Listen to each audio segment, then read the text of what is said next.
Hey guys, tonight we begin with the fascinating world of medieval medicine, a time when physicians spoke Latin confidently, wore dramatic robes, and treated deadly illness with methods that often made things dramatically worse.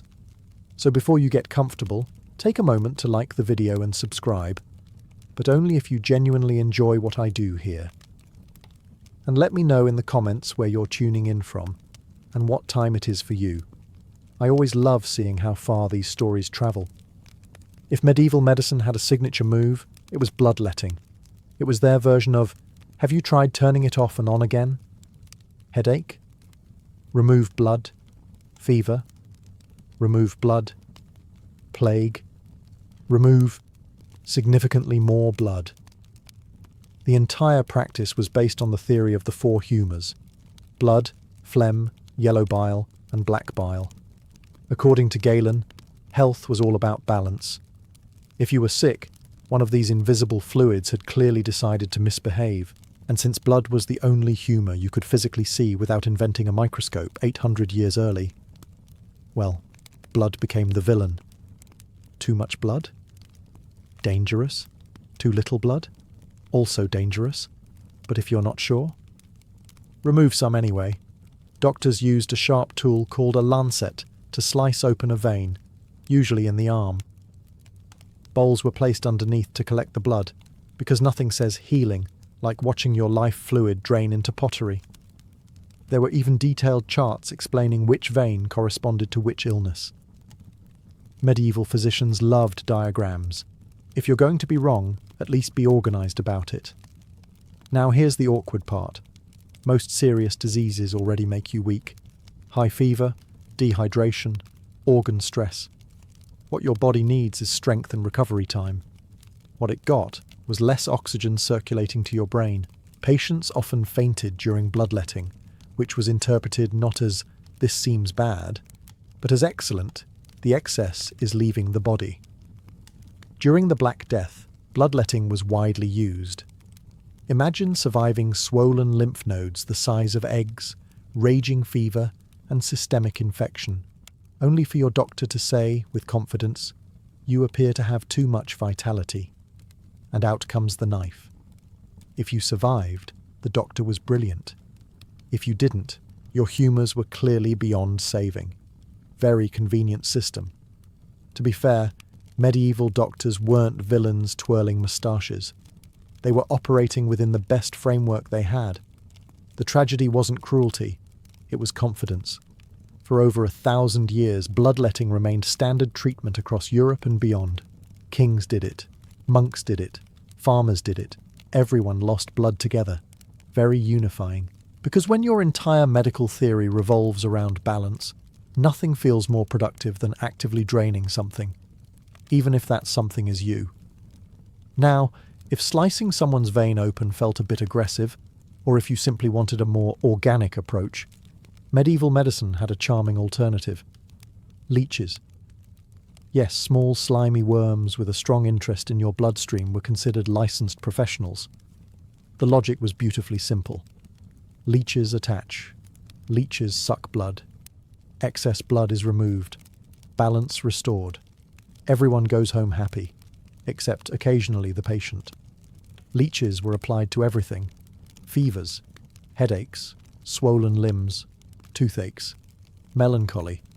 If you walked into a medieval clinic looking slightly uncomfortable, there was a strong chance someone would respond with, "Have you considered worms?" To be fair, leeches do have legitimate medical uses today. In modern microsurgery, they are carefully controlled to improve blood flow in specific cases. But medieval physicians did not have modern surgical precision. They had enthusiasm. Patients would have multiple leeches placed on their skin at once.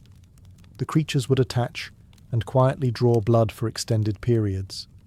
Sometimes doctors would let them feed until they naturally detached. And leeches are very patient. The problem wasn't just the blood loss, it was the quantity. Too many leeches, too much time, too little remaining circulation. An already weakened patient could quickly become dangerously anemic. Dizziness, fainting, weakness. All signs that in modern times would suggest perhaps stop. In medieval times, these were interpreted as progress. If the swelling reduced slightly, success. If the fever broke temporarily, success. If the patient collapsed, well, clearly the imbalance was severe. What's remarkable is how normal this became. Barbers often doubled as surgeons and kept jars of leeches ready for use. You could walk in for a haircut and leave slightly lighter, in multiple ways. And there was something comforting about it, in a strange way. The leech was visible. The blood flow was visible. The treatment felt active. Doing something feels better than doing nothing, even if that something is being gently drained by an aquatic parasite.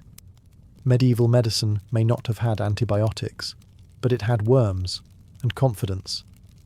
If bloodletting and leeches didn't quite solve your problem, medieval medicine had a stronger option. Mercury. Yes, the shiny liquid metal you were told not to touch as a child was once considered a therapeutic miracle, especially for syphilis. When syphilis spread across Europe in the late 15th century, it terrified physicians. It caused sores, fevers, neurological damage, and eventually death. Doctors needed a solution. They found one: poison. Mercury was applied as ointment, rubbed directly onto the skin. It was inhaled in steam baths. Sometimes it was swallowed in various compounds. The reasoning was simple. Mercury caused sweating and drooling. If you were sweating, toxins must be leaving your body. If you were drooling excessively, that also meant something was happening. And in medieval medicine, something happening was usually interpreted as good. In reality, mercury is a neurotoxin. It damages the brain, kidneys, and nervous system.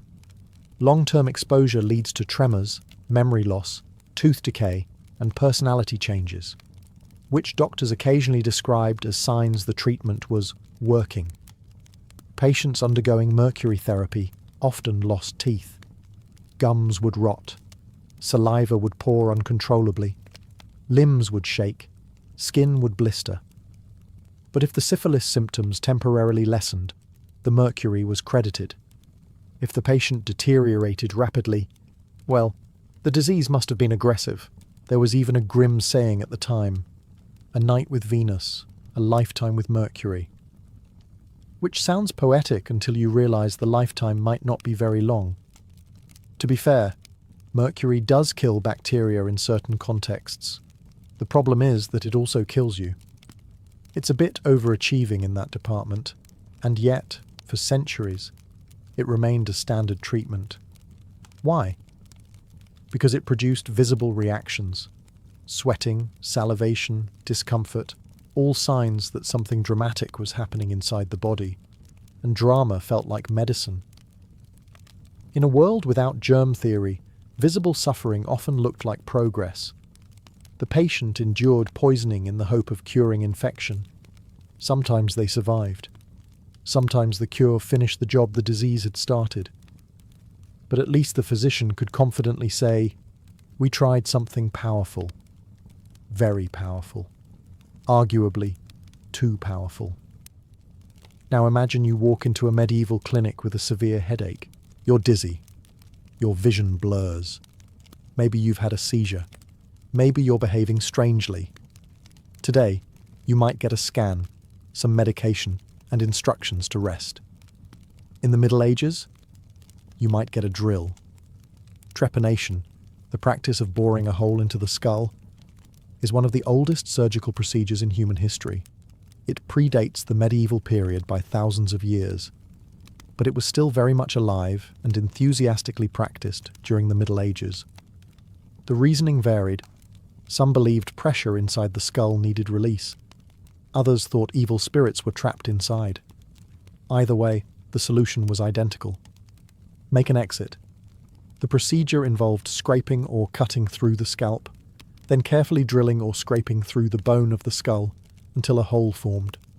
No modern anesthesia, no sterile environment, just tools, hands, and a firm belief in cosmic balance. To be fair, in rare cases of head trauma where pressure builds up from internal bleeding, relieving that pressure can save a life. Modern neurosurgeons still perform similar procedures in sterile operating rooms with imaging technology and actual anesthesia. Medieval surgeons had optimism. Some skulls discovered by archaeologists show signs of healing around trepanation holes. That means some patients survived long enough for bone to grow back partially, which is impressive and horrifying. Imagine enduring someone drilling into your skull, surviving the infection risk, and then having to explain the scar for the rest of your life. Ah yes, the time they tried to let my demons out. The danger wasn't just the drilling. Infection was almost guaranteed. Without knowledge of bacteria, tools were rarely sterilized. Post-operative care was limited to prayer, bandaging, and hope. But trepanation persisted. Why? Because it was visible action. It was decisive. It felt bold. When medicine doesn't fully understand what's happening inside the body, doing something dramatic feels reassuring, even if that something involves perforating the cranium. Sometimes the patient improved, likely because their condition wasn't severe to begin with. Sometimes they didn't. But medieval doctors could confidently say one thing: at least the demons had a way out. Whether the patient did was less certain. Now, if you were wealthy in the medieval world, you didn't have to settle for leeches and skull drills. No. You could drink gemstones, because nothing says medical advancement like dissolving your jewelry into a beverage. The belief was that precious stones held powerful natural energies. Emeralds were said to cure epilepsy. Sapphires could treat plague. Rubies strengthened the heart. Pearls were good for digestion. And gold, naturally, was good for everything. The process was simple. Grind the gem into a fine powder, mix it into wine or water, and drink it. What could possibly go wrong? Well, for starters, many gemstones are chemically inert, which means you're essentially swallowing decorative sand. Best case scenario, nothing happens. Worst case, you irritate your stomach lining while quietly questioning your life choices. But sometimes the powders weren't pure. Some minerals contained toxic elements like arsenic or lead. Congratulations, your luxury treatment just became a poison cocktail, and it was expensive. Only the rich could afford to grind up their assets in the name of healing.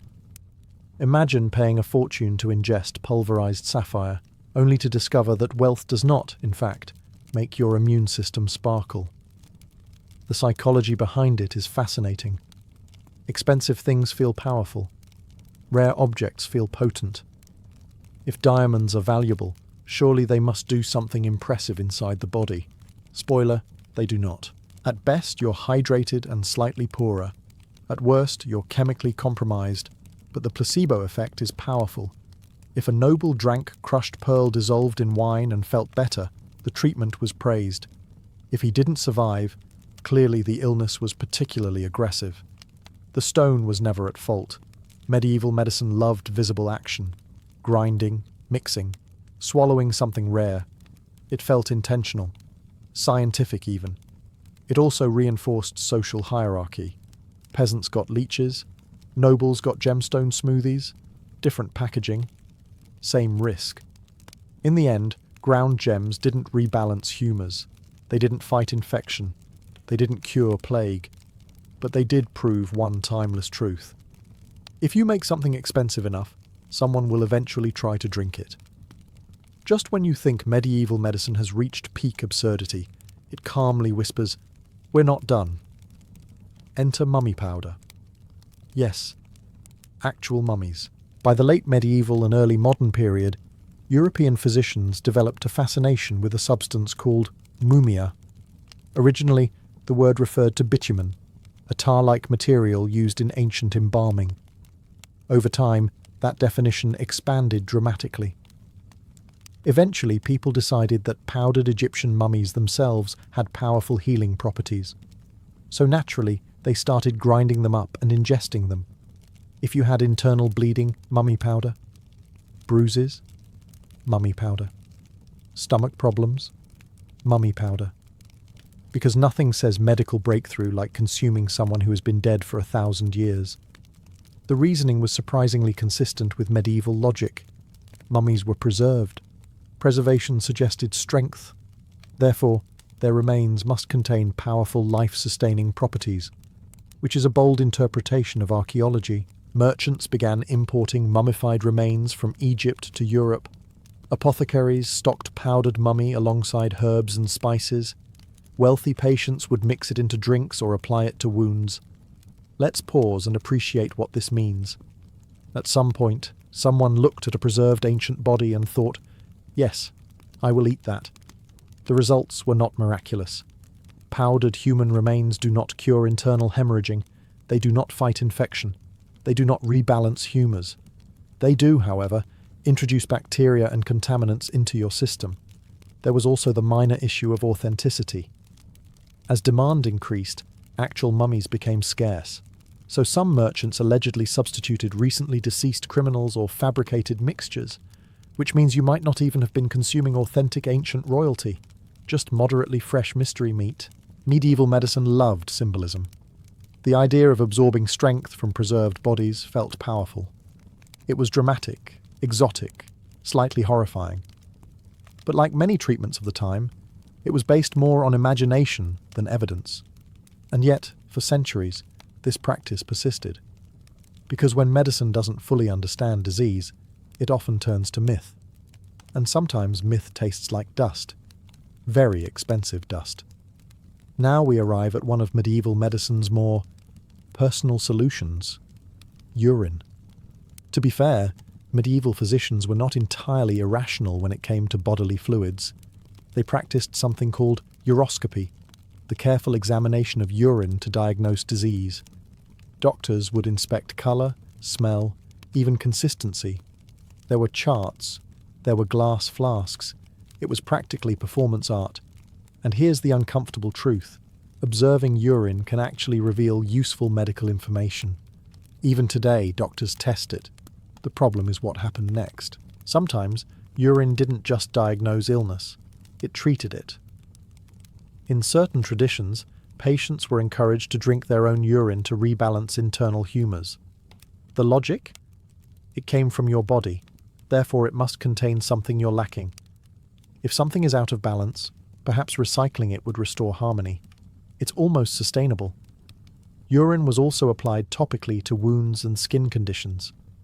Because if the body produced it, surely it must be medicinal. Except urine contains waste products your body is actively trying to eliminate. Reintroducing them tends to defeat the purpose. In an age without germ theory, the distinction between waste and medicine wasn't entirely clear. Bodily fluids were mysterious, symbolic, connected to identity. If blood could be drained and mucus categorized, why not reuse what exits the system? And yet, like many medieval treatments, urine therapy relied heavily on interpretation. If the patient improved, the treatment was praised. If the patient worsened, clearly the imbalance was deeper than expected. There's a certain logic loop here that's almost impressive.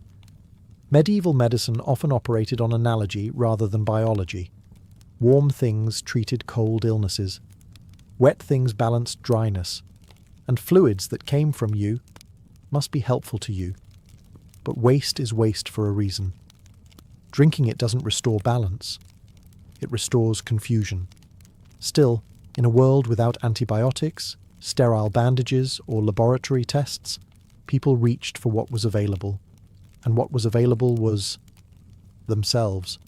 If nothing else, medieval medicine was resourceful. Deeply, disturbingly resourceful. And occasionally circular. Very circular. Now we enter the truly creative section of medieval medicine. Imagine you have the plague. Your lymph nodes are swollen into painful, egg-sized lumps called buboes. You have a raging fever. You feel like death is rehearsing. The physician arrives. He studies you carefully. And then he brings a chicken. A live one. The treatment went something like this. Cut the chicken open, sometimes while it was still alive, and press the warm, exposed flesh directly against the patient's swollen bubo. The idea was that the infection would transfer from the human into the chicken. Yes, the plague would politely relocate. This was based on the concept of transference. the belief that disease could be drawn out or moved from one body into another. It sounds almost logical if you squint hard enough and ignore biology entirely. If bad humours could be drained with blood, perhaps they could also be absorbed by poultry. The chicken, unfortunately, had not agreed to this arrangement.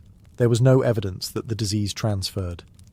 There was plenty of evidence that now you had an open wound exposed to raw animal tissue in a pre-antibiotic era, which is not ideal. In fact, it's impressively dangerous. You're already battling Yersinia pestis, a bacterium that does not appreciate jokes. Now you're introducing additional bacteria from a freshly opened bird. It's like trying to fix a house fire by pouring cooking oil on it. But the ritual had emotional power. It felt active. It felt sacrificial. The patient could see something happening. The warmth of the chicken, the physical contact. It created the illusion that the illness was being pulled out. And illusion was often enough to sustain belief. If the patient died, the plague was too strong. If the patient survived, which sometimes happened naturally, the chicken got credit. Medieval medicine thrived on symbolism. Disease was something that invaded the body. Therefore, it could be removed, absorbed, or transferred. Except bacteria do not negotiate with poultry. The plague chicken did not cure the Black Death. It simply added one more confused animal to the situation, and possibly made things worse. But at least the doctor could say with confidence, "We tried everything, including dinner." If the plague chicken didn't solve your problem, medieval medicine had another bold idea. Animal dung. Yes. Because when you look at an open wound, what you really think is missing is manure. Different types of dung were prescribed for different problems. Cow dung for inflammation, dog dung for throat infections, pigeon droppings for baldness. There was a certain agricultural logic to it. Animals were part of daily life, and their byproducts were considered natural substances. Natural meant safe, which is adorable. Dung was applied directly to wounds, mixed into poultices, or sometimes even ingested in small amounts. The idea was that it could draw out infection, cool inflammation, or rebalance humours. In reality, animal feces contain bacteria. Lots of bacteria. The medieval world did not yet understand microbes. So when wounds worsened after treatment, it wasn't seen as contamination. It was seen as the illness working itself out, which is one way to describe sepsis. If a cut became red, swollen, and filled with pus after being coated in manure, that was interpreted as the body fighting back. The body was fighting back, just not in the way they thought. The most dangerous part of dung therapy wasn't stupidity, it was familiarity. People lived around animals constantly. Manure was common. It didn't feel exotic or dangerous. It felt accessible. And medieval medicine often equated accessibility with utility. To be fair, there are rare cases where certain natural substances contain compounds with mild antibacterial properties. But those are specific plants and minerals, not the digestive leftovers of a farm animal. Applying dung to a wound is essentially giving bacteria VIP access. It's like inviting more enemies into a battle and hoping they switch sides. Still, the treatment persisted for centuries. It was cheap, it was available, and sometimes wounds heal on their own despite intervention, which gave the illusion of success. If you survived, the dung worked. If you didn't, the infection was simply too powerful. Medieval medicine had a consistent pattern. Visible action equals progress, even when that action involves spreading fecal matter on a vulnerable part of your body. Some cures were questionable. This one was aromatic, and not in a good way. If medieval doctors couldn't find the problem in your blood, your bile, or your barnyard, there was always one final suspect: the sky. Because clearly your illness might not be bacterial, it might be planetary. Astrology played a significant role in medieval medicine. Physicians were often trained to read star charts alongside anatomy texts. Before performing procedures, especially bloodletting, they would consult the positions of the moon and planets. You didn't just have a fever, You had a fever under an unfortunate alignment of Mars. Each zodiac sign was believed to govern a specific part of the body. Aries ruled the head, Taurus the neck, Gemini the arms. If the moon was passing through a certain sign, operating on that body part was considered dangerous. So if you had a severe head injury but the moon was in Aries, sorry. We wait. Because nothing stabilizes internal bleeding like cosmic patience. Doctors would sometimes delay procedures until the stars were favorable. They believed celestial bodies influenced bodily humors, tides, emotions, and overall health. And to be fair, the moon does influence tides. Unfortunately, it does not care about your rash. Astrological medicine created a fascinating blend of confidence and caution. On one hand, physicians felt guided by divine cosmic order. On the other, they were essentially scheduling surgeries around horoscope compatibility. Good news, your infection is treatable. Bad news, Venus is in retrograde. It sounds absurd now, but in a pre-scientific world, astrology provided structure. It offered explanation. It made the universe feel orderly. Illness wasn't random. It was aligned, and alignment could be corrected.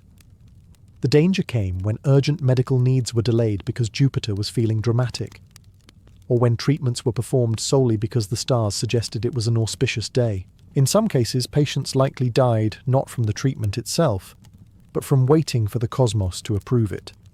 Medieval medicine deeply respected patterns. Unfortunately, they were looking in the wrong direction. The sky may be beautiful, but it has never prescribed antibiotics, and it has absolutely no opinion about your spleen. Still, for centuries, doctors trusted it, because when science is limited, symbolism fills the gap, even if that symbolism is millions of miles away. Now, if Mercury wasn't bold enough for you, medieval medicine had another exciting option: arsenic. Yes. The same substance later famous for discreetly removing inconvenient relatives was, at one point, considered therapeutic. The logic behind arsenic treatment was surprisingly straightforward.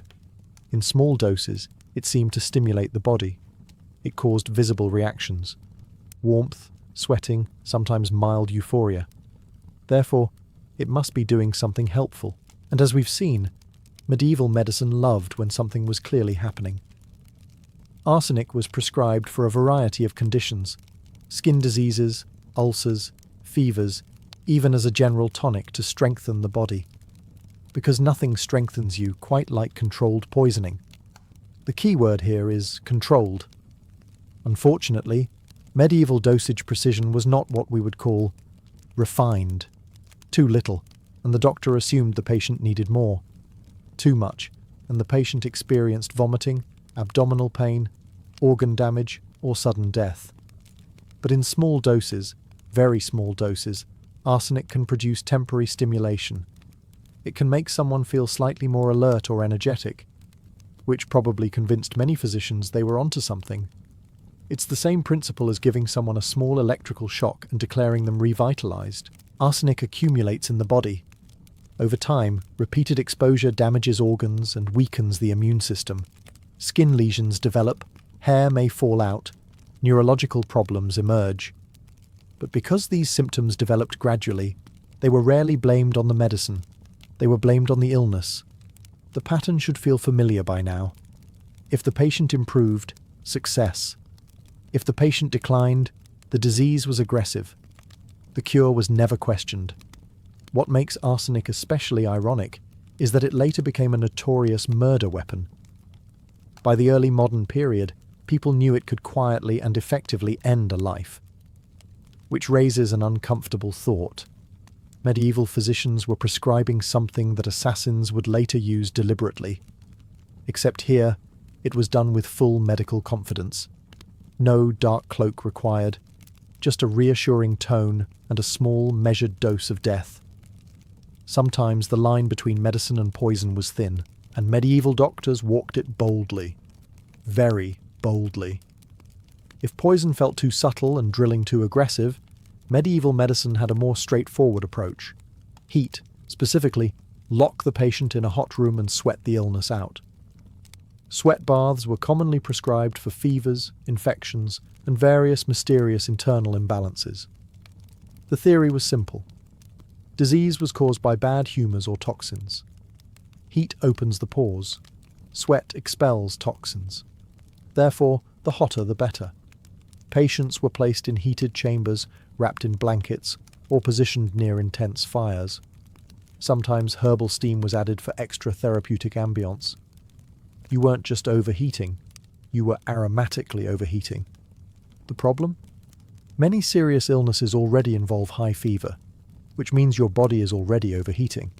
So the medieval solution was essentially, let's help it along. Imagine someone dehydrated from infection, already sweating uncontrollably, and then placing them in a sealed, hot environment to accelerate fluid loss. What could go wrong? Well, dehydration, fainting, organ stress, and in severe cases, heat stroke. But if the patient emerged drenched in sweat, exhausted but alive, the treatment was considered successful. Look at all that toxin leaving the body. If the patient collapsed, the fever must have been too powerful. Again, the pattern repeats. Sweat baths weren't entirely irrational. We know today that heat can sometimes help with muscle tension and certain minor conditions. Saunas can be relaxing. Controlled, moderate heat has benefits. The medieval version was less wellness retreat and more accidental slow roasting. It was dramatic. It was visible. It felt active. The physician could point to the soaked sheets and say, "There, the illness is leaving." What was actually leaving was water. Lots of it. In an era without intravenous fluids or electrolyte replacement, dehydration could become deadly very quickly. But the logic was consistent with the worldview of the time. Disease was something foreign inside you, something unwanted, something that needed to be expelled. And if sweating felt like expulsion, it must be working. Even if the only thing being expelled was your remaining strength. Medieval medicine believed deeply in visible effort, even if that effort involved turning the patient into a human dumpling, steamed, not cured. Now, if you were lucky enough not to be bleeding, sweating, drilled, poisoned, or marinated in poultry, medieval medicine still had one more subtle option: lead. Lead was everywhere in the medieval world. It was easy to work with, widely available, and, most importantly, made skin look beautifully pale. Pale skin signalled wealth. It meant you weren't labouring in the sun. So cosmetic mixtures containing white lead became extremely popular, especially among nobility. And because medieval medicine had no firm boundary between cosmetics and treatment, lead-based ointments were also used medicinally. Skin condition? Lead paste. Sores? Lead ointment. Want to look healthier? Lead powder. White lead gave the face a smooth porcelain glow. It covered blemishes. It created the illusion of perfect health, which is ironic because prolonged use caused the exact opposite. Lead is toxic, slowly, quietly toxic. It accumulates in the body over time. It damages the nervous system, kidneys, and digestive tract. Symptoms include abdominal pain, fatigue, irritability, tremors, and eventually organ failure. But the effects are gradual, which meant they were rarely linked to the makeup itself. If someone grew weaker over time, it was probably their humours again, or age, or fate, not the daily application of poison to the face. Some medieval ointments combined lead with vinegar to enhance absorption, which meant it didn't just sit on the skin. It entered the body more effectively. Efficient. There's something darkly fascinating about this one. Unlike bloodletting or trepanation, lead cosmetics didn't look dramatic. There was no visible violence, no drilling, no bleeding, just beauty. Beauty that slowly dismantled the body from the inside. And because it made people look healthier in the short term, it reinforced its own success. A pale, smooth complexion was considered attractive and refined. Never mind the headaches. Never mind the organ damage. At least you looked elegant. It's a reminder that medieval medicine didn't always harm through aggressive intervention. Sometimes it harmed through vanity, through fashion, through the quiet belief that appearance equals health. Lead didn't cure disease, it disguised it, and then, patiently, it joined it. By now we've drained blood, swallowed poison, drilled skulls and applied manure. But sometimes medieval medicine decided the problem wasn't physical at all. It was spiritual. During outbreaks like the Black Death, many people believed disease was divine punishment. God was angry. Society had sinned. And the plague was a cosmic correction. Naturally, the medical response was to whip yourself. Flagellant movements spread across parts of Europe during times of crisis. Groups of men would travel from town to town, publicly whipping themselves as an act of penance. The belief was that if they suffered voluntarily, God might spare them, or at least reduce the plague's impact. On paper, it sounds dramatic but symbolic. In practice, it involved repeated open wounds in crowded, unsanitary conditions during a pandemic. Which is not ideal. Imagine hundreds of people gathering, chanting, bleeding, and striking their own backs with metal-tipped whips, all while a highly contagious disease spreads nearby. From a medical standpoint, this is less cure and more group infection event. Open wounds increase vulnerability to bacteria. Physical exhaustion weakens the immune system. Large gatherings increase transmission. It's like combining stress, blood loss, and social proximity into one coordinated strategy. But from their perspective, it made sense. If the illness came from divine wrath, medical herbs wouldn't solve it. Repentance would. And in a world without germ theory, invisible punishment was just as plausible as invisible bacteria. Flagellation gave people something powerful: agency. Instead of feeling helpless against plague, they could act. They could demonstrate devotion. They could show God they were serious. The tragedy is that the action likely made things worse. Some flagellant groups were eventually banned by authorities, partly because they caused unrest, and partly because they didn't seem to be stopping the plague. Shocking. This cure wasn't about humours or toxins. It was about fear. Fear searching for control. And when science can't explain disaster, symbolism fills the gap. Unfortunately, symbolism doesn't disinfect wounds, but it does make for very intense public gatherings, and medieval medicine, as we've learned, rarely lacked intensity. After all the blood, poison, drilling, sweating, and symbolic self-whipping, we arrive at the final and most dangerous medieval cure of all: certainty. Not a herb, not a mineral, not a chicken. Conviction. Medieval physicians were not fools. Many were highly educated for their time. They studied classical texts, memorized Galen and Hippocrates, trained for years, and sincerely believed they understood the human body. The problem was not ignorance alone. It was the refusal to question inherited theory. If Galen said illness came from humoral imbalance, then illness came from humoral imbalance. If Aristotle described nature in a certain way, that description became intellectual law. Observation rarely overruled authority, and when treatments failed, repeatedly, the framework stayed intact.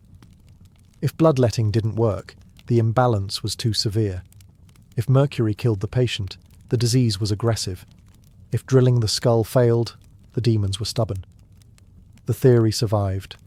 The patient did not. This is what made medieval medicine so resilient, and so dangerous. It had internal logic. It had structure. It had centuries of respected scholars defending it. It also lacked experimental testing. There were no controlled trials, no sterile labs, no peer review in the modern sense. Treatments were validated by tradition and anecdote. If someone survived after a procedure, the procedure was praised. If they died, the illness was blamed. Confirmation bias existed long before it had a name, and this confidence delayed progress. For hundreds of years, Europe clung to humoral theory because it felt complete. It explained everything, even when it explained nothing. It wasn't cruelty. It was intellectual rigidity. The true breakthrough in medicine didn't come from adding more dramatic treatments. It came from questioning the entire system, from asking, what if we're wrong? That question changed everything. But until then, patients trusted doctors who trusted ancient texts more than their own results. And that is perhaps the most unsettling part of all.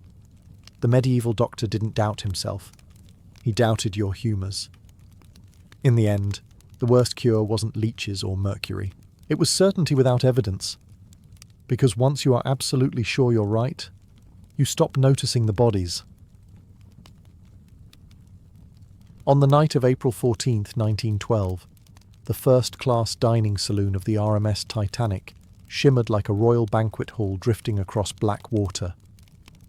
Electric chandeliers cast a steady golden glow over carved oak panelling and gleaming white tablecloths. Outside, the Atlantic was cold and moonless. Inside, it was velvet, crystal, and confidence. The Titanic was the crown jewel of the White Star Line, advertised as the safest and most luxurious ship ever built, and the dining room was its stage. Here, fortunes gathered in tailored evening coats and silk gowns. Millionaires adjusted cufflinks. Heiresses laughed behind gloved hands. Silverware lay arranged in disciplined ranks beside each plate, silently promising that this would not be a simple dinner. It would be an experience. Stewards moved with quiet precision, gliding between tables as if choreographed. Plates arrived not hurriedly but ceremoniously. Every dish was presented with the subtle confidence of a five-star hotel, except this hotel floated thousands of miles from land. And then there was the menu. 11 courses. 11. Not because anyone was hungry. Hunger was not the point. Display was the point.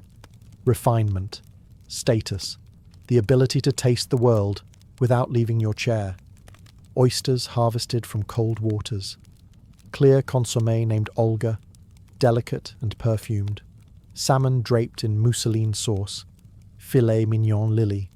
Roast duckling.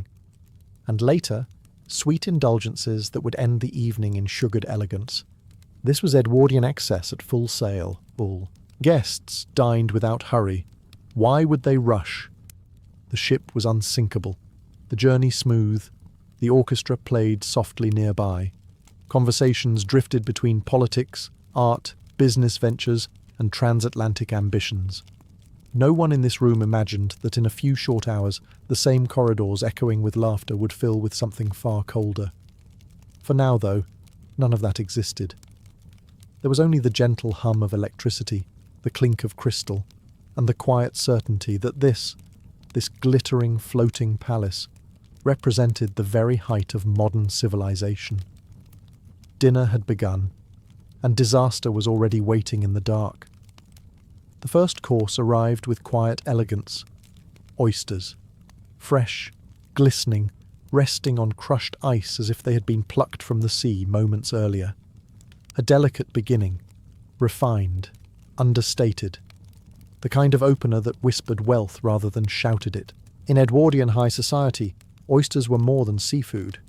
They were a signal, a nod to cosmopolitan taste, to global supply chains that stretched from American coasts to British dining tables, to the idea that the modern world had conquered distance itself.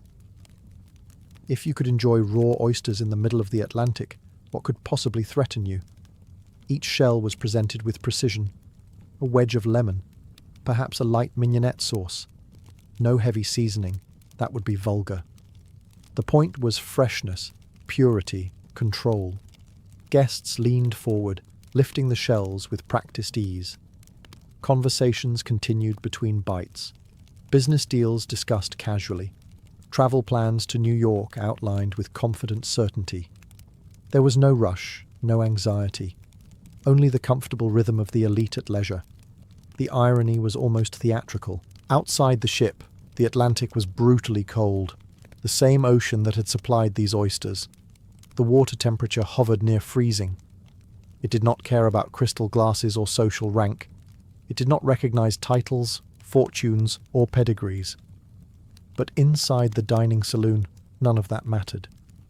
The oysters were consumed in silence or with polite approval. They were a prelude, not the main event. The opening note in a symphony of indulgence. 11 courses meant pacing. It meant appetite management. One did not devour, one sampled. Servants cleared the shells discreetly. Plates disappeared as if by magic. A new set of silverware subtly replaced the old. The machinery of luxury functioned flawlessly. What made the moment extraordinary was not the food itself. Oysters were hardly rare for the wealthy. It was the setting, a palace afloat, technology at its peak, confidence at its highest point. And confidence, history has shown, is often loudest just before it breaks. The oysters were light, clean, almost fragile. A small, elegant taste of the sea. The same sea that, before the night ended, would demand everything back. After the oysters came something warmer, comforting, reassuring. Consommé Olga. A clear amber broth served steaming hot in delicate porcelain bowls, its surface shimmering beneath the chandeliers.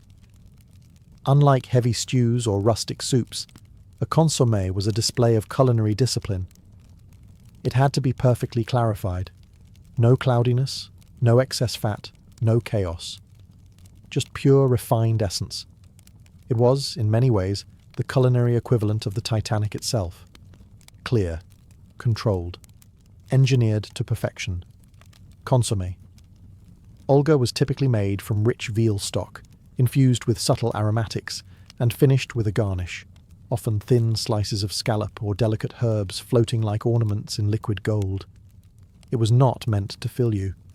It was meant to impress you. Guests lifted their spoons with quiet grace. The warmth spread gently through silk-lined stomachs. A soothing pause between the briny sharpness of oysters and the richer courses yet to come. Outside, the temperature hovered near freezing. Inside, the broth created a brief illusion that the world was perfectly balanced. The orchestra played softly in the background, light waltzes drifting through the hall. Conversations grew livelier. Laughter rose from one table, then another.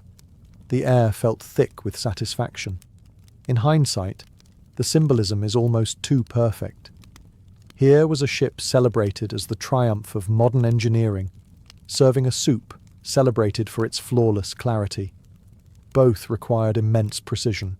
Both relied on systems functioning exactly as intended. And both, ultimately, depended on something far less controllable, nature. The broth was delicate, almost transparent. But beneath its elegance lay hours of preparation, careful skimming, constant attention. One mistake, and the entire pot would cloud. The same was true for the voyage. The diners did not think about ice. They did not think about steel plates or rivets or lookout posts. They thought about the next course, about New York, about opportunity. Consommé Olga was consumed calmly, spoon by spoon. The bowls were cleared.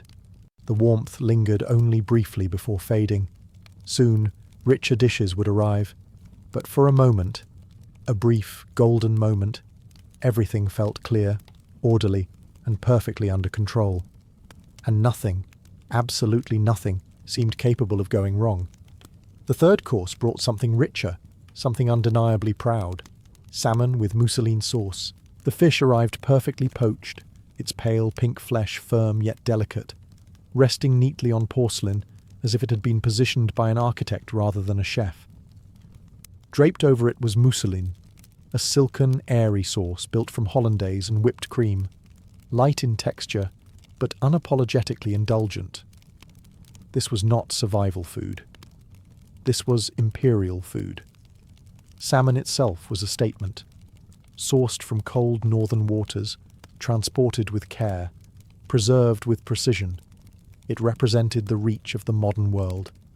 The Edwardian elite did not simply eat, they consumed proof of global dominance.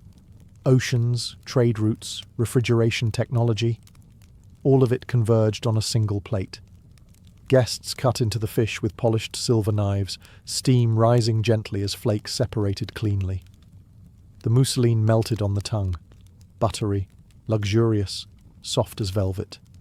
Paired with a fine white wine, it was elegance made edible. Around the room, conversations deepened. Some spoke of American investments. Others debated politics back in London. The mood was confident, almost triumphant. After all, they were sailing aboard the largest moving object ever constructed by human hands. Technology had conquered distance. Engineering had conquered the sea. Or so it seemed. The irony of serving a dish so dependent on the sea, so proud of maritime abundance, while gliding through dark, ice-laced waters, is almost cinematic. Salmon symbolized mastery over nature. It suggested that oceans were merely suppliers now, domesticated highways for luxury.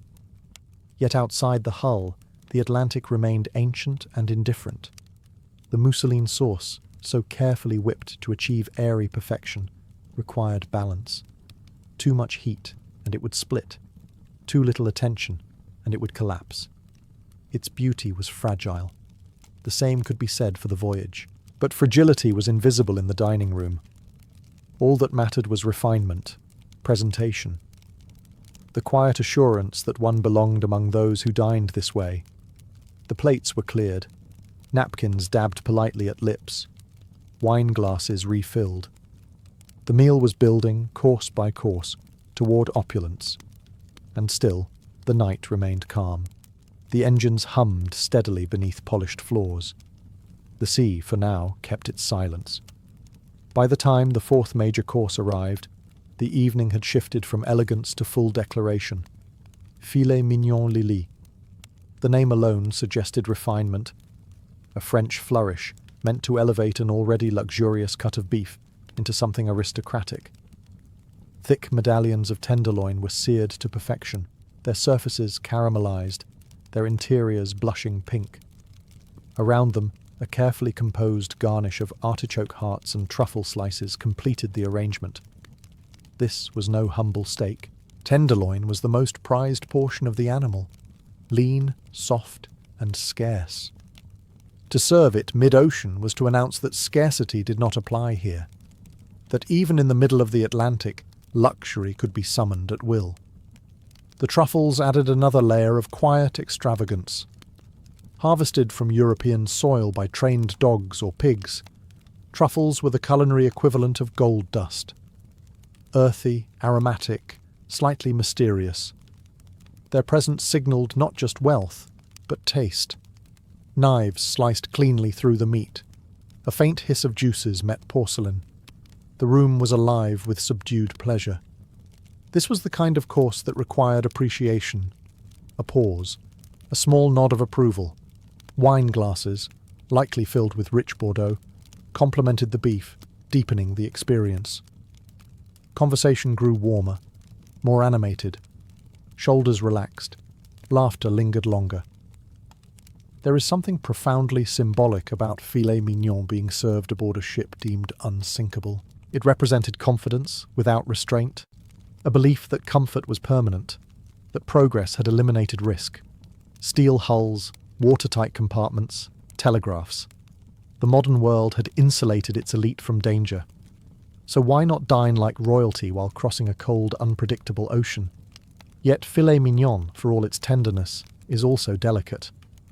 Overcook it by a minute, and it loses what makes it special. Precision defines it. Timing defines it. The same was true of the voyage. Below deck, engineers monitored boilers and engines with unwavering focus. Above deck, first-class guests savoured truffles and rare beef. Two worlds, separated by flaws and privilege, connected by machinery and assumption. The plates were cleared once more. Another course conquered. Another display of abundance achieved. Outside, the Atlantic remained dark. Inside, indulgence reached its peak, and somewhere ahead, unseen in the night, ice waited, indifferent to French sauces and flawless tenderloin. After beef and truffles came something richer, darker, almost ceremonial, roast duckling. By now, the meal had moved beyond hunger entirely. This was about ritual, about pacing the evening like a carefully written symphony, each course building not toward fullness, but toward refinement. The duckling arrived beautifully browned, its skin lacquered and crisp beneath the dining room lights. Inside, the meat was tender and aromatic, likely paired with a subtle sauce, perhaps apple or orange, and accompanied by seasonal vegetables arranged with geometric care. Roast duck was not casual fare. It required preparation, patience, and skill. The skin had to render properly. The flesh had to remain moist. A mistake would be obvious. But in first class that night, mistakes were invisible. Guests leaned in again, knives gliding through crisp skin with a satisfying resistance. The flavours were deeper now, earthier, warmer, a contrast to the earlier delicacy of fish and consommé. The progression was intentional, light to rich, subtle to indulgent. The dining room hummed with contentment. Servants moved like shadows between tables, replacing plates with quiet efficiency. Champagne corks released soft sighs in the distance. The orchestra continued its gentle soundtrack, a civilized lullaby beneath the luxury. By this stage of the dinner, the mood was almost triumphant. 11 courses required stamina, and finishing them required a certain commitment to pleasure. It was an endurance event disguised as elegance. What makes roast duckling especially striking in hindsight is its symbolism. It is a dish associated with celebration, banquets, holidays, royal gatherings. To serve it mid-voyage was to suggest that this crossing itself was a celebration, a triumph of engineering, a social event worthy of feasting. And yet, beneath the polished floors, the engines worked relentlessly. Coal was shoveled into furnaces, steel plates sliced through freezing waters.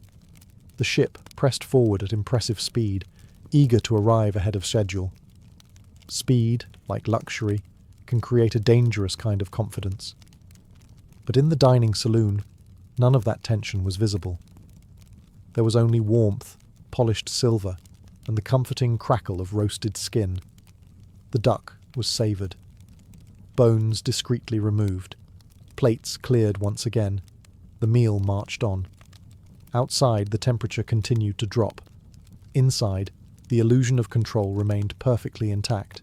By the time the heavier meats had been cleared, the dinner had entered its most dangerous phase: comfort. Glasses of champagne shimmered under the electric lights. Fine wines, reds deep as garnets, whites pale as morning frost, had been poured steadily between courses. The air in the first-class dining saloon felt thick now, not with smoke or noise, but with satisfaction. This was the hour when conversation bloomed. Men leaned back slightly in their chairs, waistcoats relaxed just enough to signal ease without sacrificing dignity. Women adjusted silk gloves and shared amused observations about fellow passengers. There were discussions of Wall Street investments, English estates, American railroads, Parisian fashions. The ocean, at this point, might as well not have existed. That was the true luxury aboard the Titanic. Not just food or silverware, but the ability to forget. Forget the darkness outside the windows. Forget the miles of freezing water pressing against steel hull plates. Forget that nature had not signed any agreement promising cooperation. Champagne has a way of amplifying certainty. Each delicate bubble seemed to confirm that the voyage was proceeding flawlessly. The ship was smooth, the engines steady, the night calm. The Titanic, marvel of modern engineering, had reduced the Atlantic to a mere inconvenience. Stewards moved in quiet loops, refilling glasses without being asked. Bread baskets reappeared. A final glance at the printed menu might have sparked mild astonishment. There were still courses left. Still more. That was the nature of Edwardian excess. Abundance layered upon abundance, until the extraordinary began to feel routine. 11 courses were not necessary. They were theatrical. A declaration that scarcity did not apply here. Yet beneath the chandeliers, time was passing. Up on the bridge, officers monitored the horizon. The temperature had dropped sharply. The sea was eerily calm, almost too calm. No waves broke against potential ice. No whitecaps to warn the eye. Inside, laughter rose from one table, then another. Someone proposed a toast. Crystal touched crystal. A bright, fragile sound. For a fleeting moment, it must have felt as though nothing could disturb this floating palace of certainty. Not the cold, not the distance, not even the sea itself. And somewhere in the darkness ahead, silent and immovable, ice drifted closer. By the time dessert approached, the evening had softened into something almost dreamlike. Waldorf pudding, a dish that carried with it the glamour of New York's famed Waldorf Astoria Hotel, a name synonymous with wealth, innovation, and polished American sophistication. To serve it aboard the Titanic was more than culinary choice. It was symbolism, a floating connection between old-world aristocracy and new-world ambition. The pudding itself was rich and ornate, a steamed confection often filled with apples, nuts, perhaps dried fruit, bound together in a warm, dense sweetness. It would have been served with a sauce, likely vanilla or wine-based, poured gently over the top so it glistened under the chandeliers. This was comfort elevated to art. Guests, already deep into indulgence, welcomed the sweetness. After oysters, consommé, salmon, beef, duck, and wine, dessert did not satisfy hunger. It completed a ritual. It sealed the experience with sugar and warmth. Forks pressed softly into the pudding. Steam rose faintly. The sauce pooled like liquid silk across porcelain plates. It was the kind of dessert that encouraged lingering. No one rushed pudding. Around the room, the mood had reached its calmest, most assured point. The difficult work of dining, of navigating 11 courses without appearing greedy or fatigued, was nearly complete. Pride mingled with pleasure. One had endured extravagance and emerged triumphant. Outside, however, the night had grown sharper. The temperature had dropped further. The Atlantic lay unnaturally flat, like polished obsidian. To the trained eye, this stillness was not comforting.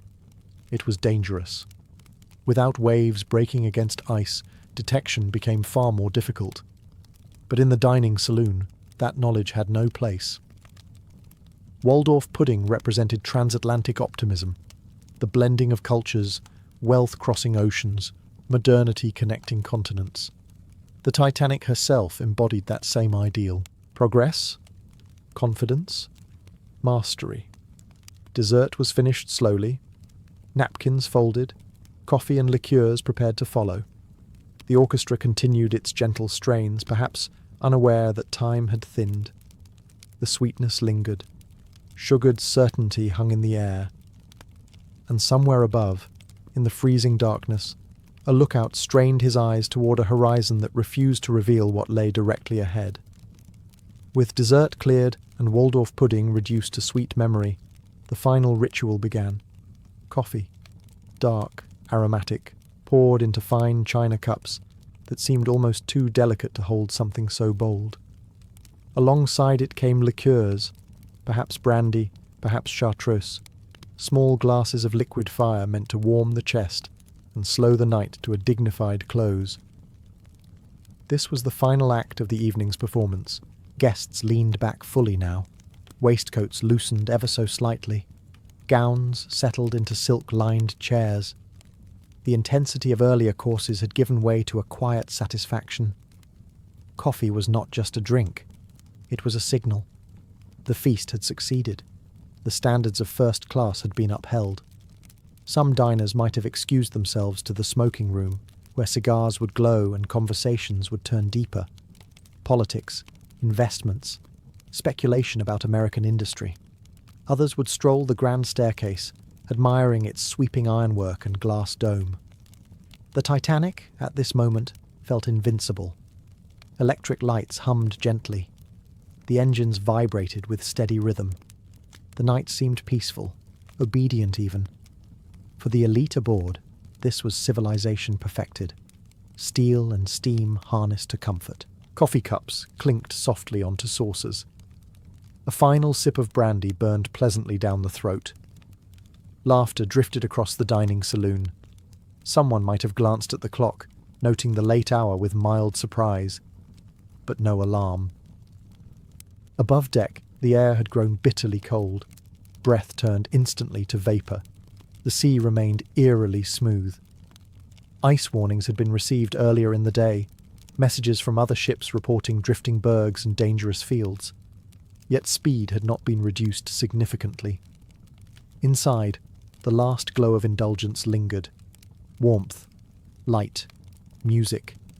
The kind of comfort that convinces the mind that danger belongs to another world. Coffee, in many cultures, signals alertness. But on this night, it marked the opposite. A deepening calm. A collective exhale after excess. Chairs scraped softly as guests rose. Goodnights exchanged, plans for the next day in New York casually mentioned. No one in the dining saloon suspected that the final course had ended at precisely the moment history shifted. Moments later, high above in the crow's nest, a bell would ring. And the illusion, so carefully plated over 11 courses, would shatter against ice. When history remembers the Mongol Empire, it remembers speed, horses, arrows, the thunder of hooves rolling across the steppe. And at the center of it all stands one towering figure, Genghis Khan. But empires are not sustained by conquest alone. Behind the campaigns, beyond the battlefields, there existed a quieter, more strategic force, his daughters. Born to his chief wife, Berta, these women were not ornamental princesses waiting in felt tents for suitors. They were political instruments, territorial anchors, and ultimately rulers in their own right. The Mongol Empire did not simply conquer lands, it absorbed them, and absorption required governance. As Mongol armies swept across northern China, Central Asia, and beyond, defeated rulers were not always replaced by Mongol generals. Instead, something far more effective happened. Genghis Khan married his daughters into the ruling families of conquered territories, to princes, khans, and powerful tribal leaders. On the surface, these were diplomatic marriages. In reality, they were strategic takeovers. The arrangement was simple, but brilliant. A daughter of the great Khan married a local ruler. The territory retained its familiar leadership structure, avoiding rebellion. But the ruler now answered to the Mongol imperial family through his wife. Bloodlines intertwined. Loyalty was enforced not by occupation alone, but by kinship. And when those husbands died, sometimes in battle, sometimes under circumstances history records with raised eyebrows, these women did not retreat. They ruled. The Mongol world was not like many settled empires of the time. Women rode horses, they managed camps, they supervised trade caravans. Steppe culture, though patriarchal, valued capability over ceremony. Authority was earned and recognized. Genghis Khan understood this better than anyone. By placing his daughters across the empire's frontiers, he created a network of loyal governors bound to him not just by law, but by blood. These daughters commanded armies, collected tribute, maintained order, and protected trade routes stretching across Asia. They were not shadows behind thrones, they were the thrones. And in many ways, the Mongol Empire did not merely expand through conquest, it stabilized through daughters. Among the most formidable of these imperial daughters was Alakai Beki. She was married into the Ongud tribe, a powerful Turkic people who controlled crucial territory along the northern frontier of China. This was not a random placement. The Ongud lands bordered the Jin dynasty's remaining strongholds, and later became vital in securing Mongol dominance over northern China.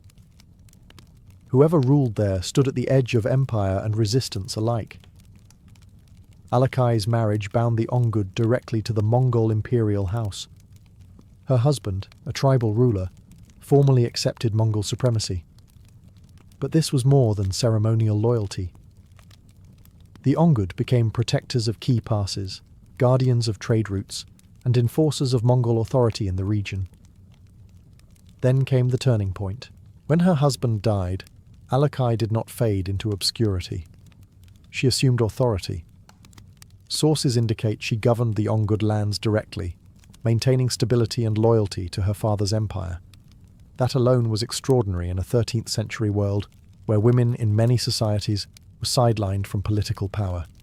But on the steppe, practicality overruled convention. Alakai commanded not just a court, but soldiers. She managed tribute, secured borders, and ensured that the flow of communication between Mongolia and China remained uninterrupted. Her territory functioned as a strategic bridge between nomadic and sedentary worlds. More importantly, she remained fiercely loyal to her father's vision. When Genghis Khan campaigned against the Tangut state of Western Xia, the Ongud forces supported Mongol operations. The frontier held firm under her watch. In an empire expanding at astonishing speed, that kind of stability was invaluable. Alakai represents something historians often overlook: the administrative genius behind Mongol conquest. While her brothers rode into legend through battlefield exploits, she secured territory through governance. Her power was not symbolic, it was structural. Without frontier stability, campaigns falter. Without trusted governors, conquered lands revolt. Alakai ensured neither happened under her jurisdiction. She was not merely married into power, she wielded it. And through her, the northern edge of the Mongol Empire remained secure, not by constant war, but by disciplined control. The empire expanded outward, but it endured because daughters like Alakai held it steady. If Alakai guarded the northern frontier, Chechaigan stood at another critical edge of empire, the west. Chechaigan was married into the Oirat Confederation, a powerful tribal group inhabiting regions of western Mongolia and parts of what is now Central Asia. The Oirats were no minor tribe. They controlled vast grazing lands and commanded mobile warriors who could either become dangerous enemies or indispensable allies. Genghis Khan chose alliance. By marrying Chechaigan into the Oirat ruling house, he bound a potentially rival power directly to the imperial family. Once again, this was not romance. It was statecraft. Blood ties forged loyalty far more effectively than temporary treaties. But as with her sister, marriage was only the beginning of Chechaigan's influence.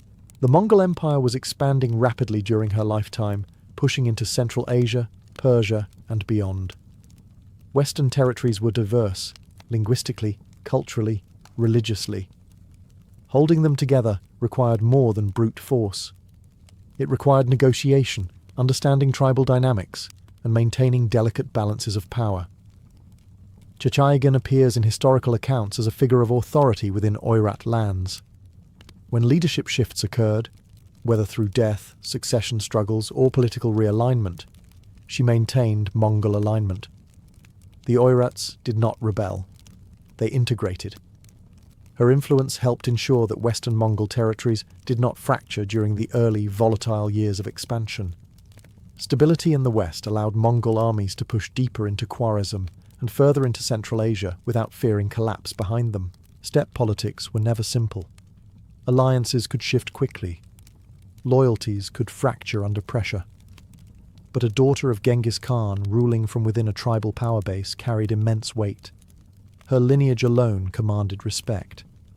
Chechaigan's authority reinforced a key truth about the Mongol Empire. It was not only a war machine. It was a network of familial governance. Through her, the Western Steppe remained bound to the imperial center. Her rule was not dramatic, like a cavalry charge. It was quieter. But without that quiet control, the empire's western flank might have splintered. Instead, it held. And in holding, it allowed the Mongol world to stretch further than any steppe confederation before it. If Alakai secured the north and Chechaigan stabilized the west, then Tumenlun embodied something even more striking: the Mongol widow who did not disappear. Tumenlun was married into a powerful Central Asian ruling family during the height of Mongol expansion. Like her sisters, she was placed strategically, embedded within a conquered or allied territory to ensure loyalty to the imperial center. Her marriage tied local elites directly to the bloodline of Genghis Khan. Then her husband died. In many contemporary societies, widowhood meant political erasure. Authority passed to male heirs or rival claimants. Women were often sidelined, their role reduced to ceremonial presence or family negotiation. But the Mongol world functioned differently. When Tumenlun's husband died, and sources hint that several of these imperial sons-in-law met untimely ends, she assumed control, not as a placeholder, not as a temporary regent, but as a governing authority in her own right. The Mongols practiced a form of levirate marriage, where widows might marry a relative of their deceased husband to maintain alliances. But in cases involving the Great Khan's daughters, power did not automatically transfer away from them. Their bloodline elevated them above competing local elites. Tumenlun governed territory that stretched across key trade routes linking Mongolia to Central Asia. These routes were the arteries of the empire, carrying silk, horses, precious metals, and intelligence. Control of them meant influence over both wealth and communication. And she controlled them. Her authority ensured that tribute flowed properly, that rebellions were suppressed swiftly, and that Mongol administrative systems took root in newly absorbed lands. While Mongol generals led campaigns abroad, figures like Tumenlun secured the rear. The pattern becomes impossible to ignore. These daughters were not passive diplomatic tokens. They were placed in volatile regions and entrusted with real power. When male rulers died, whether by warfare, illness, or intrigue, governance did not collapse. It transitioned to them. Tumenlun's rule highlights one of the most underappreciated strengths of the Mongol Empire: adaptive leadership. Authority followed capability and lineage, not rigid gender exclusion. She did not command through spectacle. She governed through structure. And through her steady rule, another vast piece of the Mongol world remained intact, bound not just by conquest, but by daughters who knew how to hold it together. By now, a pattern is impossible to ignore. Genghis Khan did not merely conquer territory, he distributed it through his daughters. Marriage was his most sophisticated weapon. Every alliance created a political anchor. Every wedding feast secured another frontier. But what makes this story darker and more fascinating is what often followed those marriages. Husbands died, sometimes in battle, which in the 13th century was hardly unusual. Mongol expansion was relentless, and sons-in-law were expected to fight alongside imperial forces. But in several cases, these deaths occurred conveniently, clearing the path for Genghis Khan's daughters to assume authority. Were these accidents of war? Perhaps. Or perhaps the Great Khan understood something fundamental about power. That blood loyalty is stronger than marital loyalty. A son-in-law might hesitate. A daughter would not. When a husband died, succession could have become chaotic. Local nobles might challenge Mongol authority. Rival claimants might fracture alliances. But instead, stability often followed, because the widow ruled. And she ruled as a daughter of the imperial house. The Mongol Empire was unique among many medieval states in its flexibility. Women on the steppe were accustomed to managing camps, livestock and trade, while men were away campaigning. They understood logistics. They commanded respect. Authority was not foreign to them. So when imperial daughters stepped into governance, they did not enter unprepared. They commanded troops. They supervised tax collection and tribute. They protected the vast relay networks that later became the Yam postal system. They ensured that conquered populations remained compliant. In effect, Genghis Khan created a web of female governors across Asia, stretching from Mongolia to northern China and deep into Central Asia. These women acted as stabilizers. They were both insiders and outsiders, married into local power structures but permanently loyal to the imperial center. This arrangement produced something remarkable. While Mongol armies moved ever outward, the territories behind them did not collapse into rebellion. The empire expanded without constantly disintegrating at its edges.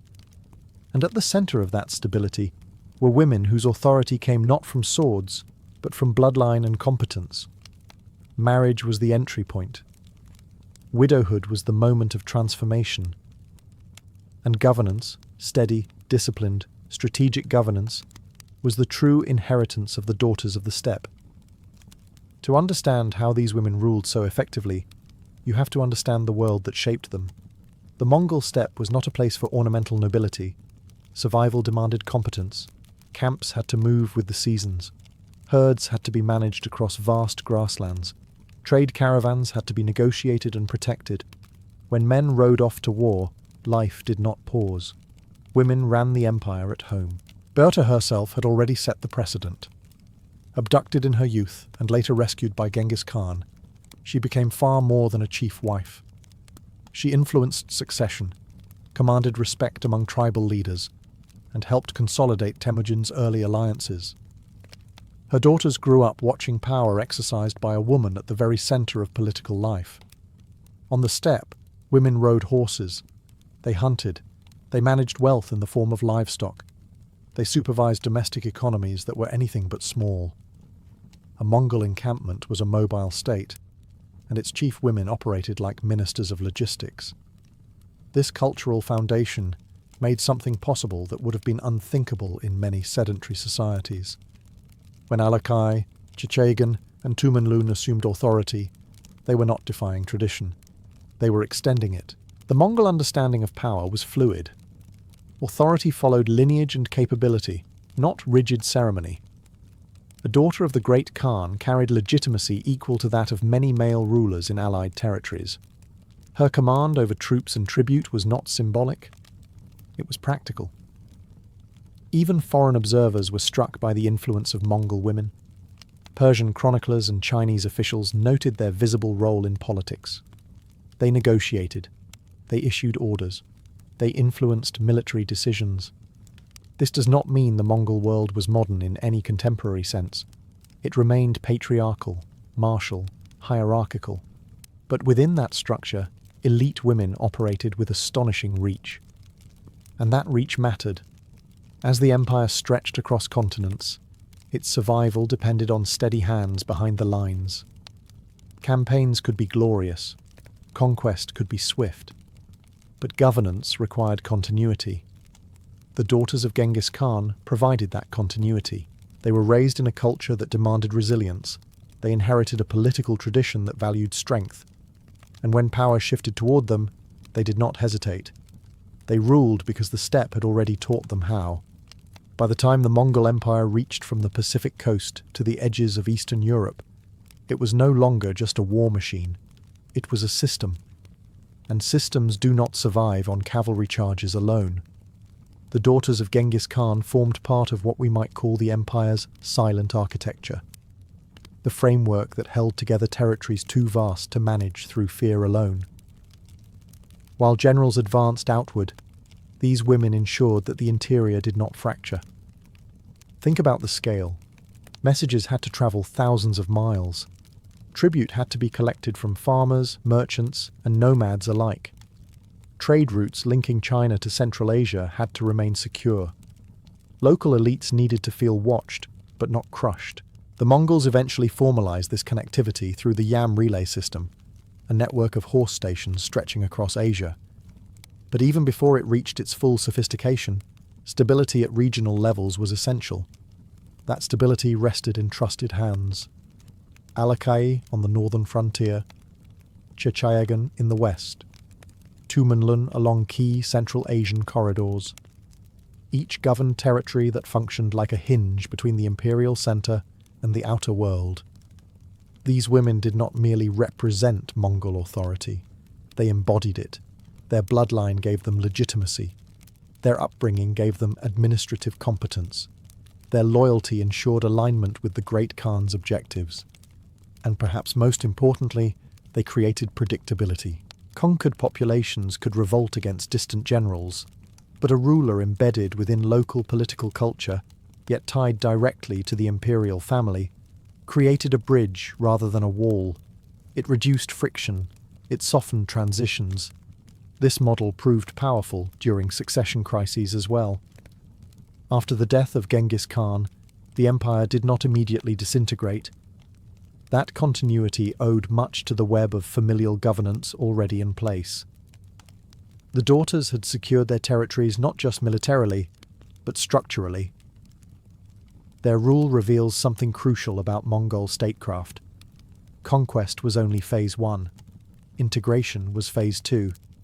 And integration required more than strength. It required intelligence, adaptability, and loyalty. The Daughters of the Steppe provided all three. They did not ride into legend with flaming arrows, but without them, the legend would have collapsed long before it reached its farthest horizon. When Genghis Khan died in 1227, the empire did not shatter overnight. That alone is extraordinary. History is full of empires that explode outward under a charismatic founder, only to collapse the moment that founder is gone. Succession wars, rival claimants, fractured alliances, the usual pattern of imperial decay. But the Mongol world held. Part of that resilience lay in the system Genghis Khan had already constructed. A network of sons commanding armies, yes, but also daughters governing strategically placed territories. Power was not concentrated in a single city or court. It was distributed across a vast familial web, and those daughters were still there. Alakai continued to oversee the northern frontier.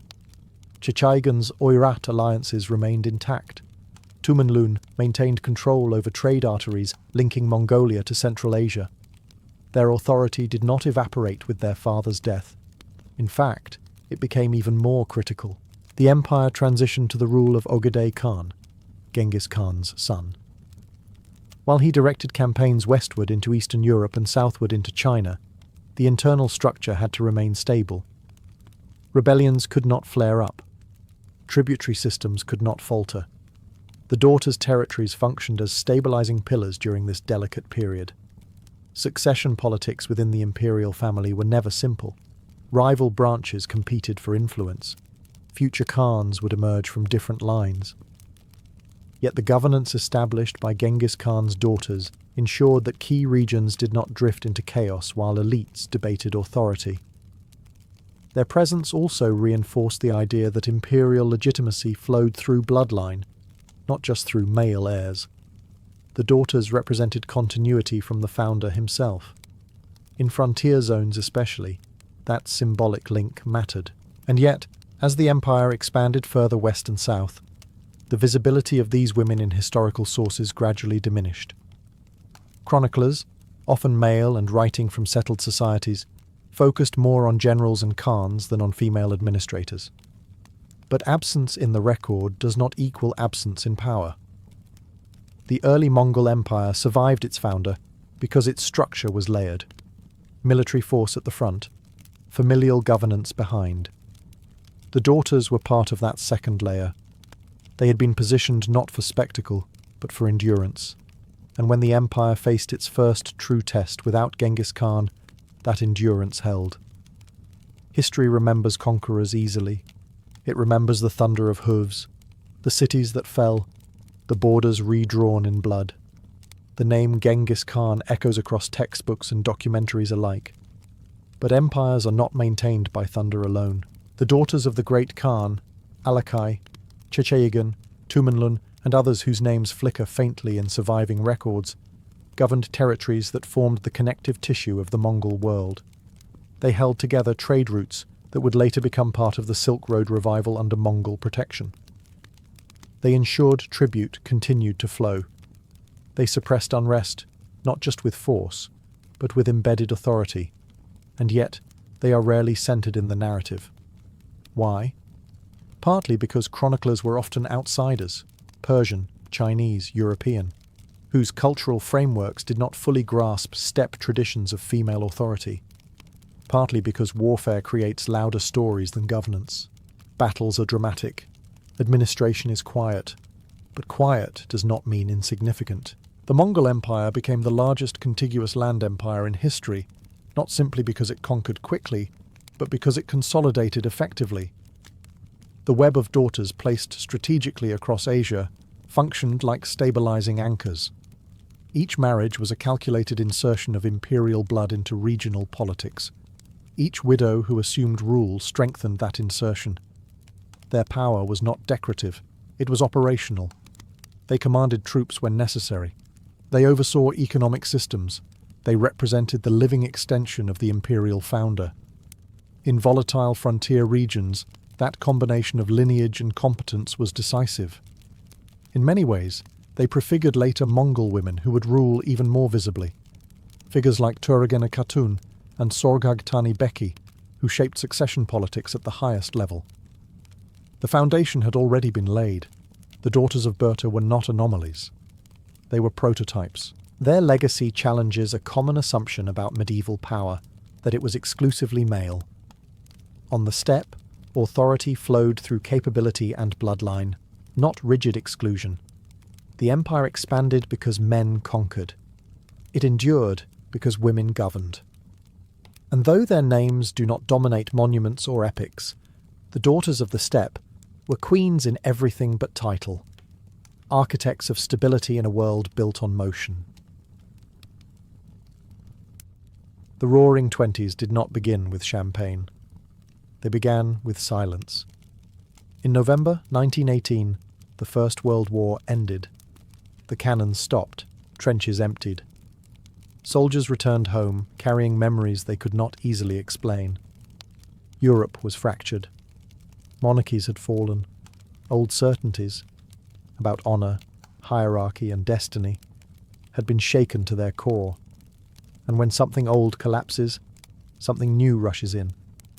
The early 1920s felt like the world taking a deep breath after nearly suffocating. In the United States especially, the atmosphere shifted almost overnight. Factories that had churned out weapons retooled for consumer goods.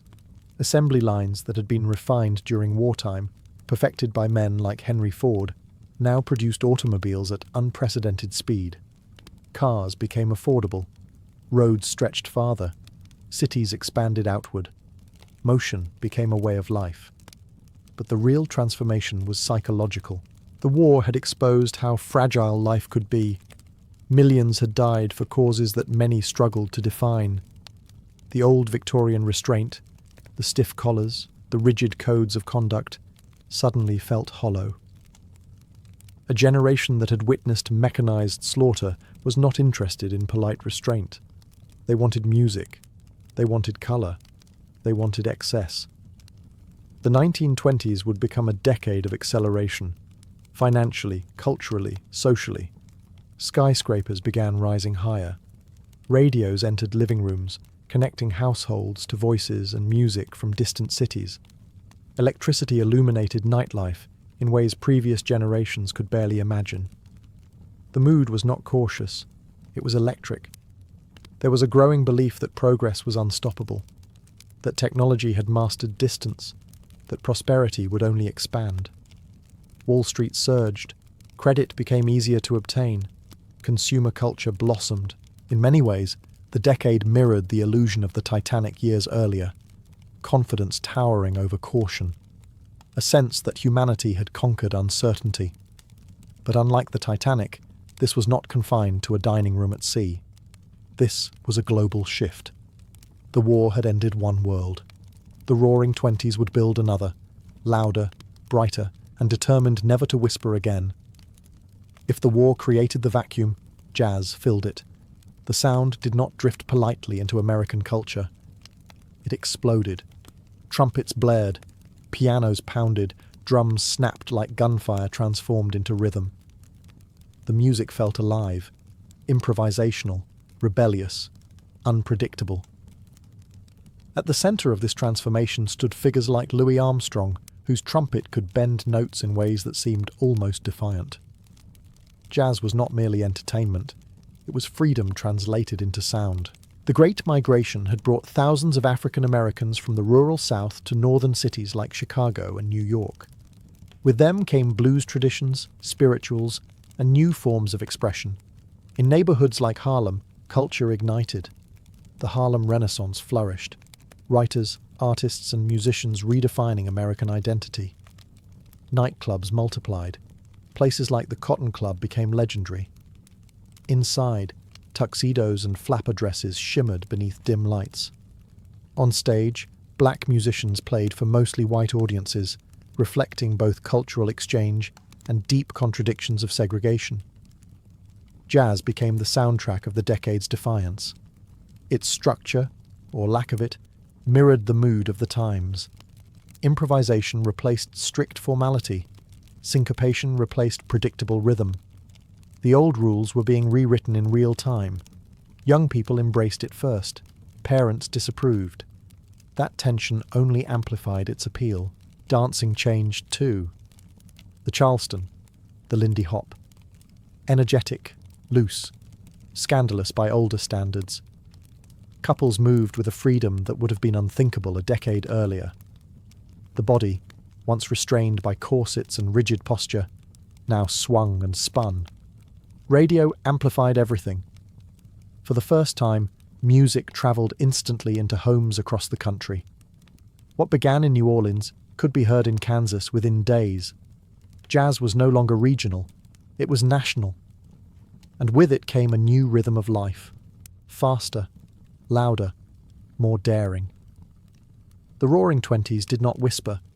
It played in brass and syncopation. And once the music started, there was no going back to silence. Here is one of the great ironies of the Roaring Twenties.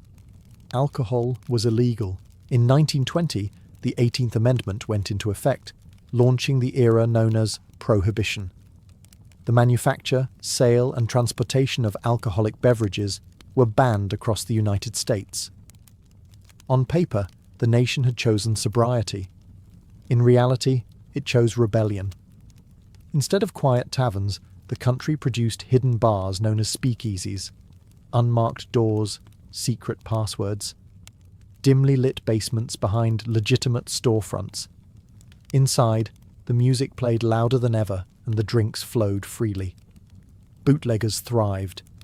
Men like Al Capone built criminal empires supplying illegal liquor to thirsty cities. Organised crime grew more powerful, more violent, and more profitable than lawmakers had imagined. The attempt to enforce morality had unintentionally fueled corruption. And yet, the glamour persisted. Champagne towers became symbols of excess, glasses stacked into shimmering pyramids, while sparkling wine cascaded from the top. The image perfectly captured the decade's attitude: abundance, spectacle, defiance. Women entered this nightlife in unprecedented numbers. Flappers, young women with bobbed hair, shorter skirts and unapologetic confidence, smoked cigarettes in public, drank cocktails, and danced until dawn. They rejected the rigid codes of their mother's generation. Independence was fashionable. The speakeasy became a social equalizer of sorts. Wealthy financiers and struggling artists might share the same smoky room. Jazz bands performed inches from crowded tables. The air smelled of perfume, tobacco, and danger. Law enforcement often looked the other way. Bribes were common. Raids were theatrical. The illusion of control barely held. Prohibition was meant to impose discipline. Instead, it sharpened appetite. The illegality made indulgence more thrilling. Every sip felt like an act of resistance. Every party carried a faint undertone of risk. The Roaring Twenties thrived on that tension. On the surface, the nation was sober. Underground, it was intoxicated. And like champagne bubbling in a fragile glass, the energy of the decade rose higher and higher, bright, effervescent, and unaware of how quickly it could spill over. If jazz was the soundtrack of the Roaring Twenties, the flapper was its silhouette. She appeared almost suddenly, hair cut into a sharp bob, skirts rising to the knee, stockings rolled down, lipstick bold and unapologetic. She smoked in public. She drove cars. She danced until dawn. She did not ask permission. For a generation raised in Victorian restraint, this was nothing short of scandalous. The flapper represented a cultural shift born from war and modernity. Women had entered factories during the First World War, proving their economic capability. In 1920, American women gained the right to vote. The political landscape shifted. Independence was no longer theoretical. Fashion reflected this change. Corsets disappeared, silhouettes loosened, movement replaced rigidity.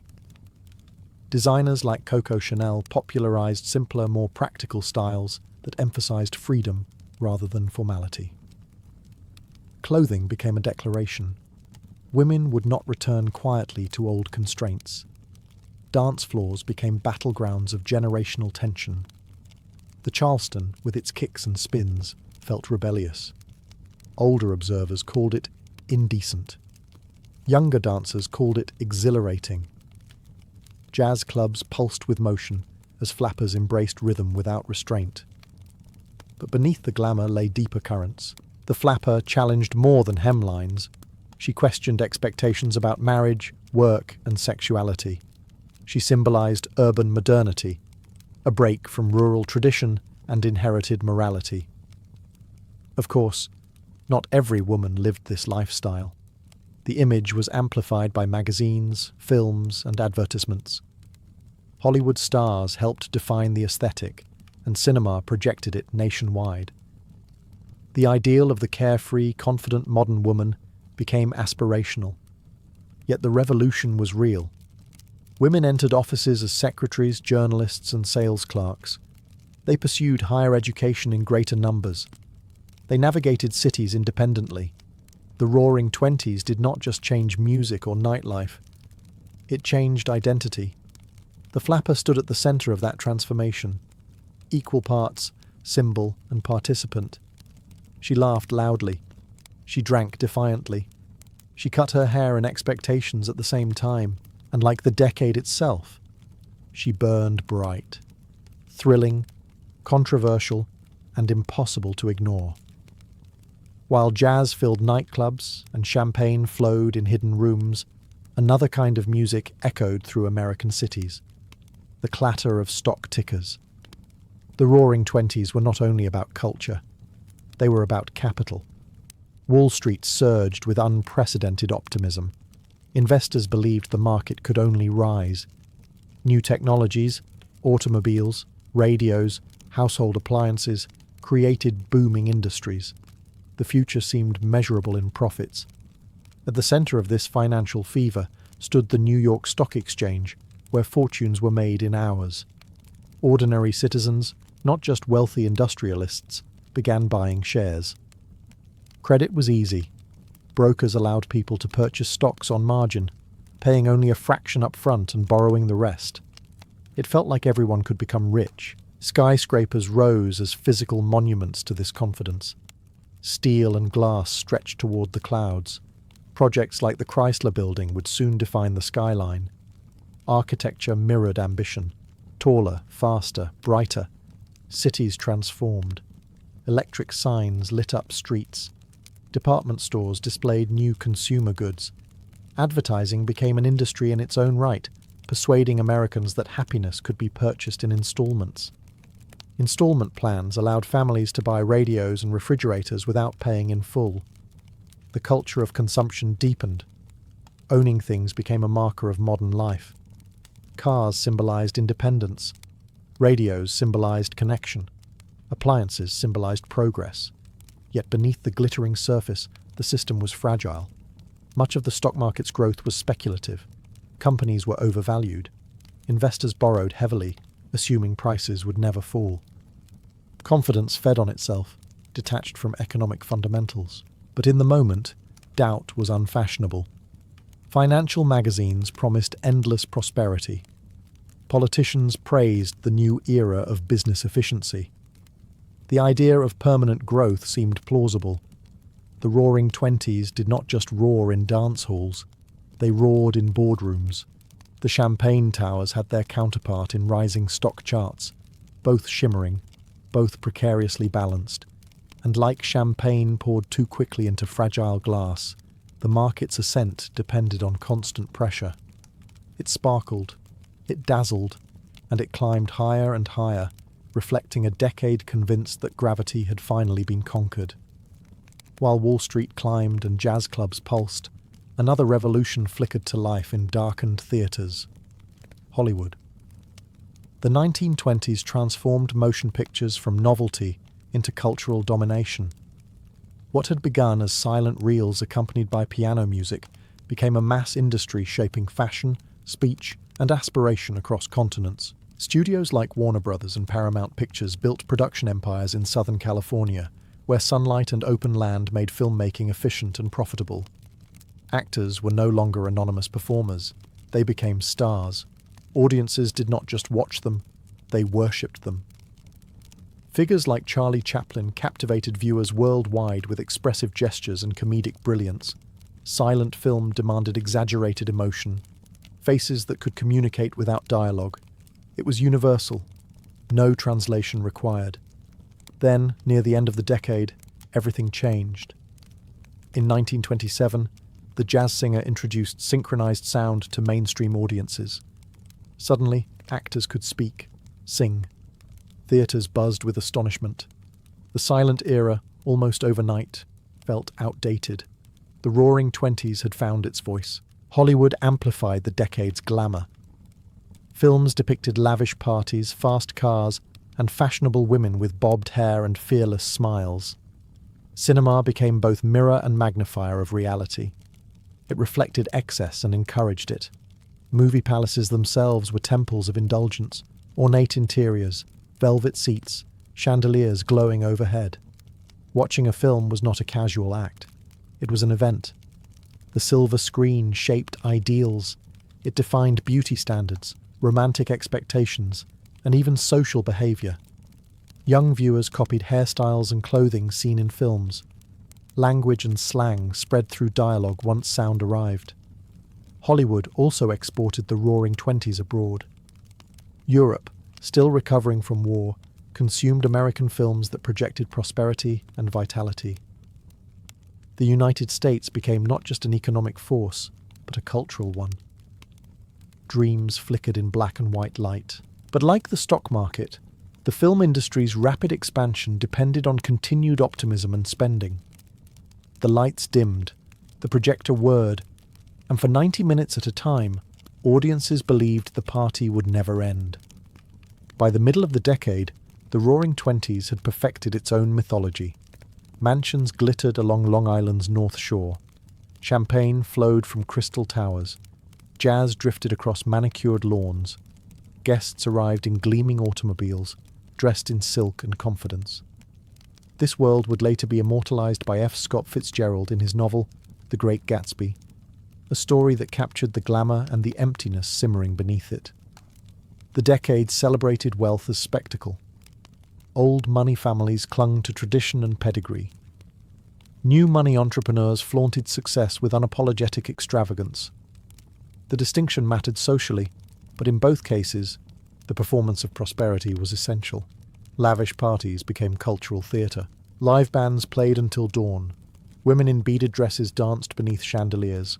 Cigarette smoke curled toward painted ceilings. Laughter rang out, loud and reckless. But underneath the laughter, something fragile lingered. The prosperity of the era was uneven. Farmers struggled even as urban investors thrived. Industrial efficiency reduced labor needs, leaving some communities behind. Racial tensions simmered beneath the surface, even as jazz flourished in Harlem. The illusion of universal prosperity masked deep divisions. Fitzgerald understood this tension. His fictional J. Gatsby built an empire on ambition and reinvention, throwing parties so extravagant they seemed endless. Yet behind the champagne and orchestras lay longing for status, for validation, for a past that could not be recreated. The Roaring Twenties excelled at surfaces. Fashion sparkled, skylines climbed, music soared, but surfaces require support. The stock market's climb, the expansion of credit, the culture of excess, all depended on confidence. Confidence in endless growth, confidence in technological progress, confidence that the system itself was stable. Like the Titanic's dining room years earlier, the environment felt unsinkable. Guests raised glasses without questioning the foundation beneath their feet. The decade roared because it believed it could, because it assumed the music would not stop. But illusions, however dazzling, are still illusions.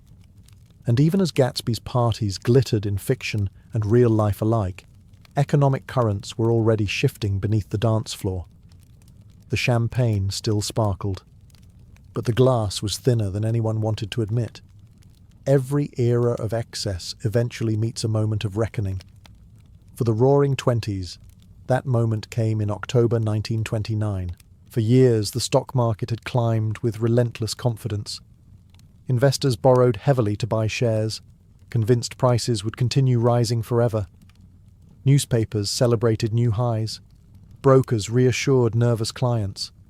The party felt unstoppable. Then the selling began. At first it seemed manageable. A correction, perhaps. But panic spreads faster than optimism. As prices fell, investors rushed to sell. Margin calls demanded repayment of borrowed money. Fear replaced euphoria in a matter of hours. On October 29th, later known as Black Tuesday, the market collapsed in historic fashion. Ticker tapes ran hours behind actual trading because volume was so overwhelming. Fortunes evaporated, not over years, but in days. The Roaring Twenties did not end with a whisper. They ended with a crash. The same stock exchange that had symbolized boundless possibility now became a symbol of fragility. Confidence, once unshakable, proved alarmingly delicate. Banks failed. Businesses closed. Unemployment surged.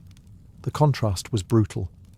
Only months earlier, champagne towers had shimmered at rooftop parties.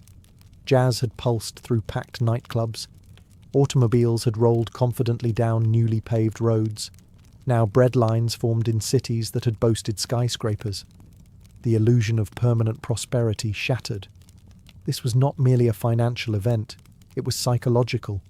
A generation that had rejected caution and embraced speed suddenly confronted stillness. Credit tightened, consumption slowed. The optimism that defined the decade evaporated almost overnight. The crash did not immediately create the Great Depression, but it ignited the chain reaction that followed. The interconnected system, banks, investors, businesses, revealed its vulnerabilities. Looking back, the parallels to earlier overconfidence are hard to ignore. Like the Titanic's faith in engineering, the 20s' faith in markets had felt absolute. Technology and growth seemed to guarantee security. But systems built on relentless expansion are inherently unstable. The music stopped. The lights dimmed. And the Roaring Twenties, so loud, so glittering, so certain of itself, gave way to silence once again. Excess had reached its peak. Gravity had returned.